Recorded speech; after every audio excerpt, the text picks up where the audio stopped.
અમરેલીના બગસરા શહેર અને તાલુકાની આંગણવાડી વર્કર બહેનોએ આવેદનપત્ર આપ્યું. બગસરા મામલેદાર કચેરી અને તાલુકા પંચાયત કચેરી ખાતે આંગણવાડી વર્કર બહેનોએ વિવિધ માંગણીઓને લઈ આવેદનપત્ર આપ્યું છે.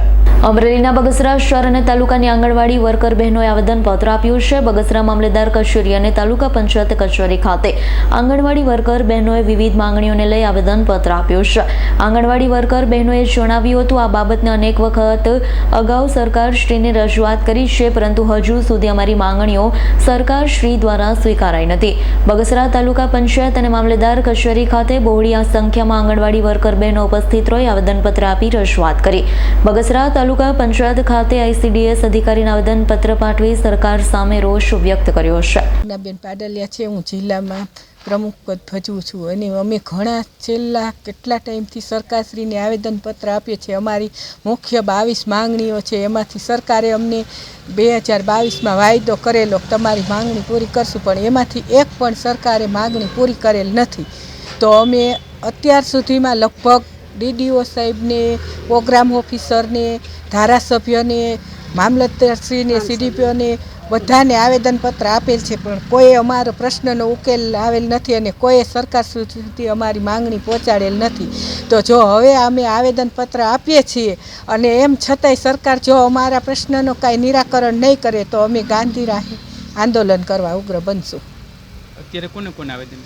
અત્યારે અમે આ તાલુકા પંચાયતમાં CDPO શ્રીને આપ્યું અને મામલતદાર શ્રી સાહેબને આપેલ છે. અમારી માંગણી તો ઘણા વખતથી અમે મૂકેલી જ છે સરકાર સામે.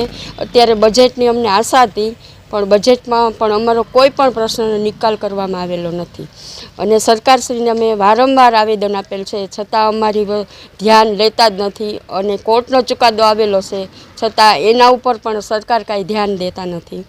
અને અત્યારે અમારી માથે એટલી બધી કામગીરી છે કે અત્યારે KYCની કામગીરી એટલી બધી હાર્ડ છે કે ફોટો કેપ્ચર કરવાનો, લોકો અમારી પાસે આવતા નથી, દર મહિને એ લોકોને બોલાવવાના, એટલું બધું અમને મોબાઈલમાં કામગીરી. અને અમને મોબાઈલ અમે અમારા અત્યારે ઘરના મોબાઈલ વાપરીએ છીએ, તો સરકારશ્રી પાસે અમારા મોબાઈલની ગ્રાન્ટ આવેલ છે વર્ષદી પહેલાં, છતાંય અમને એ પૈસા મોબાઈલના પૈસા અમને ચૂકવવામાં આવ્યા નથી. આ બાબતે કોને કોને રજૂઆત? અમે આ બાબતે કલેક્ટરને આવેદન આપેલ છે, ધારાસભ્યને આપેલ છે.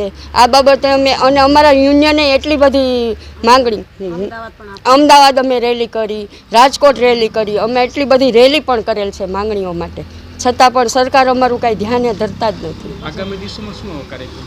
આગામી દિવસોમાં જો સરકાર અમારું ધ્યાને નહીં ધરે તો અમારે ગાંધી ચિંધ્યા માર્ગે અમારે ચાલવાનું રહેશે. Bureau report, S9 news, Amreli. અમારી તમામ માહિતીથી અપડેટ રહેવા માટે જોડાયેલા રહો S9 ન્યૂઝ સાથે.